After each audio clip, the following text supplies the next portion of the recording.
Hi Bose முளைப்பாரி விழுந்ததால் வருத்தத்தில் ரேவதியா கார்த்திக் ஜானகி சந்திப்பு எப்போது வாங்க வீடியோவை முழுமையாக அதாவது கார்த்திகை எபிசோடில் இதுவரை நடந்தது என்னவென்றால் சிவனாண்டி சந்திரலாகாவுடன் சேர்ந்து வீரமன் மற்றும் இன்ஸ்பெக்டர் கோவில் திருவிழாவில் பக்தர்கள் சாப்பாட்டில் விஷம் கலந்ததாக கூறப்படுகிறது.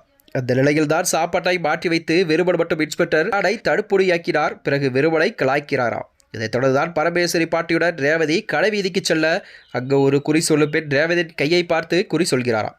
உனக்கு வந்த கணவன் ராஜாதிராஜன் என்கிறாராம் செல்லும் பெண். ஆனால் இதை ரேவதி எதிரும் முற்றிலும் நம்பவில்லையா. அதைத் தொடர்ந்துதான் ரேவதி வருத்தத்திலும் சோகத்திலும் அதே சமயத்தில் கோபமாகவும் இருக்கின்றாராம்.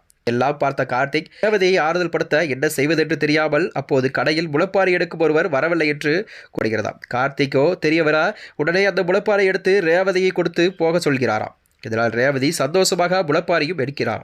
தொடர்ந்தான் முளைப்பாரி எடுக்கும்போது நடந்த சம்பவத்தை தான் கார்த்திக் செய்த விஷயத்தை எல்லாம் ரேவதி ஜானகி மற்றும் மைதிலிடம் சொல்கிறாராம். நாம் கேட்ட ஜானகி இந்த விஷயத்தை கேள்விப்படும் போது என் மருமகன் அவர்கள் தான் வருகிறது என்கிறாராம். இதையடுத்துதான் கார்த்திக் கோயில் திருவிழாவில் இருப்பதை மைதிலி பார்த்து விடுகிறாராம்.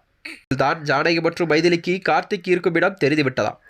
அடுத்தடுத்து என்ன விஷயங்கள் நடக்கப் போகுது என்றுதான் கார்த்திக் விஷயம் மற்றும் மைதிலி வந்த விஷயம் தெரிய வருமா, பக்கமோ சாமுண்டீஸ்வரி கார்த்திக் பற்றி தெரிய வருமா, பல கேள்விகள் இருக்கின்றன. இந்த கேள்விக்கெல்லாம் விரைவில் பதில் வரும் என ரசிகர்கள் மக்களில் அடுத்த எபிசோட்டில் உருவாகும் என்று எதிர்பார்க்கப்படுகிறதா.